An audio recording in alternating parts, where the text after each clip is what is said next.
quiero compartir con ustedes en Hechos de los Apóstoles, capítulo 13. Es un pasaje muy conocido, pero allí aparece una iglesia, la iglesia de Antioquía. La iglesia de Antioquía aparentemente no estaba en la programación de la iglesia de Jerusalén, dado de que los discípulos todos estaban en Jerusalén, los apóstoles estaban en Jerusalén, y aparentemente Jerusalén tendría que ser el centro, la iglesia, por decir así, la iglesia madre, o la parte central era en Jerusalén. Tendría que ser así, pero ocurrió una situación que la iglesia de Jerusalén se estancó por 17 años después de ser lleno del Espíritu Santo y de que el Señor haya derramado de su gracia de una manera tan fuerte en Jerusalén. Se estancaron. Había una misión, y esa misión está plasmado en Hechos capítulo 1, versículo 8, que dice: y recibiréis poder cuando venga sobre vosotros el Espíritu Santo, y me seréis testigos en Jerusalén, en Judea, en Samaria y hasta lo último de la tierra. Eso sería justamente la misión que la iglesia tenía que tener, y para esto tendría que trabajar en dos áreas: el área de evangelismo local y evangelismo transcultural. Y esto es lo que justamente no hizo la iglesia de Jerusalén, sino que terminó haciendo todo el tiempo un evangelismo local. Entonces, cuando hablamos de evangelismo local, yo quiero decirles que eso siempre es dentro de nuestro territorio nacional o dentro de nuestra cultura. Esto es un evangelismo local. Si yo me voy, por ejemplo, a Santiago del Estero, pero voy a abrir una iglesia entre criollos nuestros, argentinos, esto es evangelismo, a lo mejor Campos Blanco, una cosa así, pero es evangelismo, no es una obra misionera. Obra misionera sería si yo voy a trabajar con algún pueblo originario en Argentina, como por ejemplo los mapuches, los wichí, los tobas, los guaraníes. Entonces ahí yo estaría haciendo un trabajo de evangelismo transcultural, o también algún grupo que esté dentro de nuestra urbe, como por ejemplo la comunidad gitana. Si alguien va a hacer un evangelismo y trabajar con ellos, entonces estaría haciendo un trabajo misionero, porque ellos, por ejemplo, tienen su propia idiosincrasia y cultura que necesitamos nosotros contextualizar el evangelio para que ellos puedan entenderlo. Ahora, evangelismo transcultural es cuando yo traspaso mi cultura y me voy a otro lugar. En este caso, la iglesia de Jerusalén se estancó por 17 años hasta que después, como algunos de ustedes sabrán, vino en ese tiempo Saulo y persiguió a la iglesia, y la iglesia es dispersa hasta que después Saulo tiene un encuentro personal con Jesús, y ahí cambia de perseguidor a ser un cristiano. Y él pasó 13 años aprendiendo todo lo que es la doctrina de la gracia, y aprendiendo algo nuevo en su vida. Él venía siempre siendo fariseo, es decir, la ley estaba bien en su vida, pero ahora en estos 13 años él aprende lo que es la gracia, y no se congregó en Jerusalén.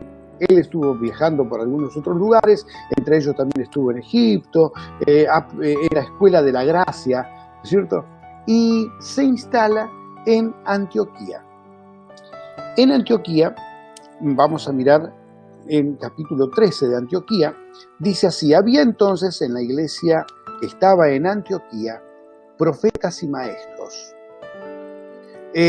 Bernabé, Simón, el que se llamaba Níger, Lucio de Cirene, Manaén, el que se había criado junto con Herodes el tetrarca, y Saulo. Y dice que este era el grupo de el liderazgo de la iglesia, ¿no? Un liderazgo bastante especial, un liderazgo cosmopolita, un liderazgo mixto de diferentes culturas, raza y estrato social. Era un liderazgo peculiar. Pero lo interesante en todo esto es que en este liderazgo Dios comenzó a tratar a toda la iglesia, porque era una iglesia que tenía una característica especial. Y vamos a ver lo que pasaba. En el versículo 2 dice, ministrándose estos al Señor. Es decir, estaban haciendo culto al Señor, ministrando al Señor, adorando al Señor. Dice dice, también estaban ayunando. Es decir, ayunar no es que el ayuno va a generar una presión en la voluntad de Dios, sino que el ayuno es, para que podamos entender, disculpe el chivo publicitario, pero es como si fuese el ayudín de tapacañería, ¿no? Un desengrasante o algo así, que va a generar una limpieza. Y nosotros, una vez que eso genera esa limpieza, saca todo el exceso de grasa, normalmente el agua va a correr bien. Y en este caso, estaban orando y ayunando, buscando al Señor. Ellos estaban allí haciendo un culto a Jesús, culto al Señor. Y en ese momento, dice la Biblia, dice que y dijo el Espíritu Santo. Me encanta esto.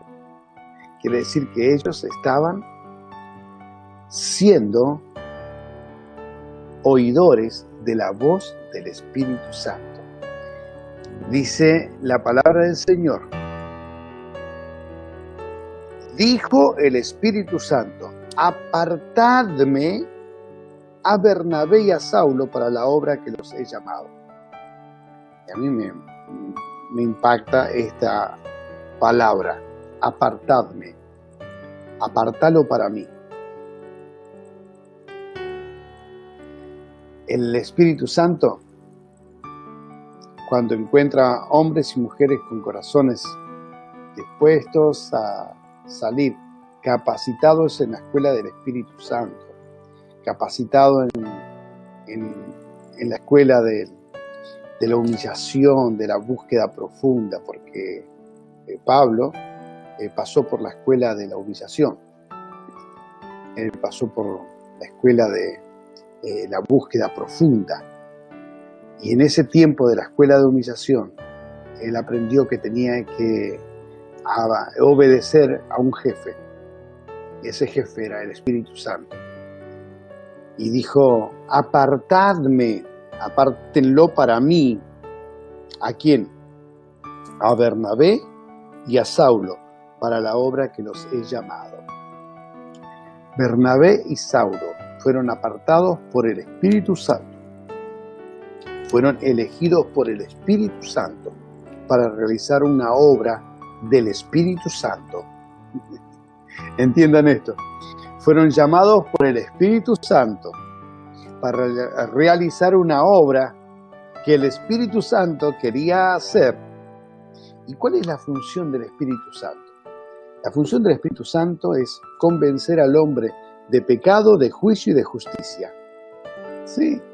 Entonces quiere decir que no tenemos que hacer absolutamente nada a no ser obedecer al Espíritu Santo que nos va a guiar. Y vamos a ser simplemente voceros del Espíritu Santo, porque el Espíritu Santo es el que está más interesado que vos y que yo y que la iglesia en que otros puedan conocer a Jesús. Entonces, ¿qué es lo que él está buscando? Personas que estén capacitadas en la escuela del Espíritu Santo, capacitados en oír la voz del Espíritu Santo para que puedan salir y predicar el Evangelio. Dice el versículo 3, entonces habiendo ayunado y orado, les impusieron las manos, esto es, la bendición de la iglesia, les impusieron las manos y los despidieron. Y ahí ellos comienzan una aventura de fe. Ellos comienzan a andar guiados por el Espíritu Santo. Ellos comienzan a caminar orientados por el Espíritu Santo. Ellos en ningún momento comienzan a dudar de que el Espíritu Santo es aquel que no los esté orientando. El Espíritu Santo comenzó a orientarlo en todos los momentos de su vida ministerial. Esto es maravilloso saber que el Espíritu Santo está constantemente para ayudarnos, orientarnos, para que podamos predicar el Evangelio. Entonces, cuando yo miro que el Espíritu Santo ya está en un lugar, lo único que tengo que hacer es permitir que el Señor nos llene de su gracia. En el primer viaje que el apóstol Pablo hace, él hace 4 viajes en total, pero en el primer viaje donde estaban estrenando la voz del Espíritu Santo para que los oriente, ellos salen de Antioquía, van para un lugar que se llama Salamina y de ahí bajan a Chipre, todo guiado por el Espíritu Santo, y ahí comienzan a subir después, siempre navegando, y después llegan a Perge, de Perge se van hasta Antioquía de Pisidia, y ahí comienzan en todos lados a predicar el Evangelio donde nunca antes había sido predicado el Evangelio. Nosotros miramos como el apóstol Pablo escribe a los romanos y le dice: yo predico donde otro no fue. En Corintios también, en el capítulo 10, también dice: yo no predico sobre fundamentos ajenos, yo predico el Evangelio donde nunca nadie ha predicado el Evangelio. Este es el objetivo de él, ser guiados por el Espíritu Santo. En un momento de la historia de los viajes de Pablo, esto ya es en el segundo viaje, él estaba queriendo ir para Bitinia, un lugar también donde no había sido predicado, pero esa noche el Espíritu Santo les muestra una visión de un varón macedonio que le dice: pasa a Macedonia y ayúdanos. Y ellos, dice, inmediatamente comenzaron a prepararse para ir para Macedonia, y llegan a Éfeso. Y aparentemente no pasaba absolutamente nada al principio, hasta que una señora se convierte y después empezó a ver un mover de Dios. Hubo una muchacha que empezó con un espíritu de adivinación a elogiar y hablar de una manera desmedida, y en un momento Pablo percibe en el Espíritu, con discernimiento del Espíritu Santo, reprende al demonio, el espíritu de adivinación, la chica queda libre, y por causa de eso los patrones de ella, los amos de esta muchacha, levantan una calumnia, terminan presos, y allí en la cárcel ocurren milagros sobrenaturales, pero el milagro más sorprendente fue que el mismo carcelero acepta al Señor, él y toda su casa. Todos son bautizados en la misma noche y ellos fueron liberados. Yo no sé los problemas que habrá tenido ese carcelero, pero el Evangelio, bajo la dirección del Espíritu Santo, es la mejor manera de poder seguir. Necesitamos hombres y mujeres llenos del Espíritu Santo. Les voy a contar un testimonio. Estábamos en un congreso en Panamá, congreso de misiones en conjunto, donde nos juntamos tanto presidentes como de misiones como directivos de áreas. Y uno de los misioneros de los Estados Unidos estaba contando de que en Asia había un hombre que estaba endemoniado. Y ya habían estado algunos misioneros orando por este hombre. Este hombre estaba atado en una cama, desprovisto de muy poca ropa, y estaba muy atormentado. Habían tratado de liberarlo sin resultado. Y había unos misioneros latinos, argentinos, que hacía muy poquito que habían llegado allí, no hablaban el idioma todavía, pero pidieron permiso para poder entrar y orar por el endemoniado. Dijeron, miren que es peligroso, pero ellos decidieron entrar. Cuando entraron, ellos entraron y los otros salieron rápido y cerraron la puerta. Menos de 10 minutos. Había un silencio. Fueron a mirar, estaban ayudándolo a vestir. El hombre estaba totalmente libre, sano, tranquilo. ¿Saben lo que ocurrió? El demonio fue reprendido en español. Los misioneros no sabían hablar el idioma local, pero los demonios entendían el español. En el nombre de Jesús, bajo la unción del Espíritu Santo. Yo quiero decirte que en este tiempo lo que se necesita es hombres, mujeres llenos del Espíritu Santo, capacitados, preparados, entrenados, para poder entrar en esos países con las documentaciones como corresponde, con la capacitación académica que corresponde. Todo eso es lo humanamente posible. Se necesita entrar a los países hoy muy bien. No podemos tener misioneros ilegales, misioneros legales. Pero no pueden entrar misioneros sin la unción del Espíritu Santo. Necesitamos hoy más que nunca hombres y mujeres llenos del Espíritu Santo para poder predicar el Evangelio, para hacer la obra del Señor, guiados por el Espíritu Santo. El Espíritu Santo quiere guiarte, el Espíritu Santo te quiere usar. Esto requiere una vida de comunión con el Señor, de santidad con el Señor, en perfecta armonía con Cristo, porque Dios tiene propósitos increíbles con cada persona que le entrega su vida a Cristo. Para finalizar, hay muchos que están creyendo de que existen algunos pueblos que serían como Tizón del infierno. No, para eso no hay salida. Resulta que un día había un hombre que no quería ir a predicar a un pueblo. Ese pueblo se llamaba Nínive. Él hizo todo lo posible, lo humanamente posible para escaparse. Y don Jonás se tomó literalmente el barco para el otro lado. Y Dios lo trajo. Él tuvo que caminar 800 kilómetros hasta llegar a donde estaba Nínive.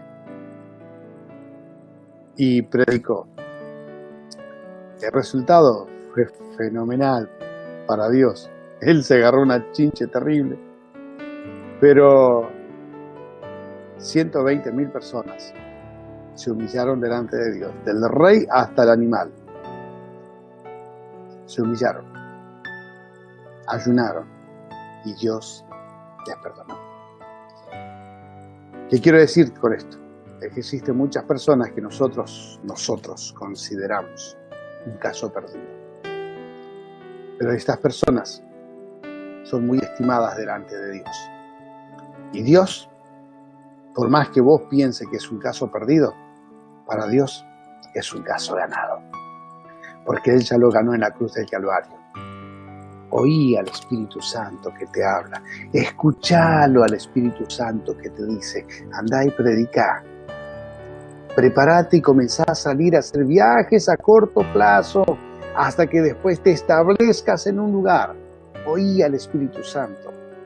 Este es un tiempo muy especial donde podés pasar un buen tiempo oyendo la voz del Espíritu Santo. Quiero orar por vos, porque sé que sos una persona sensible a la voz de Dios. Y el apóstol Pablo dice que estaban orando y ayunando. Esa es la clave. Si orás y ayunás, seguro que el Señor te va a usar. Amado Dios, gracias Padre por este tiempo. Gracias te damos, Señor, porque sé que tú en este tiempo vas a estar ministrando de una manera especial. Espíritu Santo, seguí orando. Espíritu Santo, seguí ministrando. Espíritu Santo, te pido que nos llenes de tu unción y de tu poder. Que sean destruido toda fortaleza de Satanás, todo espíritu de incredulidad, todo espíritu del no se puede, del espíritu de no se quiere, que sea reprendido y que mis hermanos que están oyendo la voz de tu Espíritu Santo en su corazón puedan decidir en seguirte a ti. En el nombre poderoso de Jesús. Amén. Que Dios les bendiga.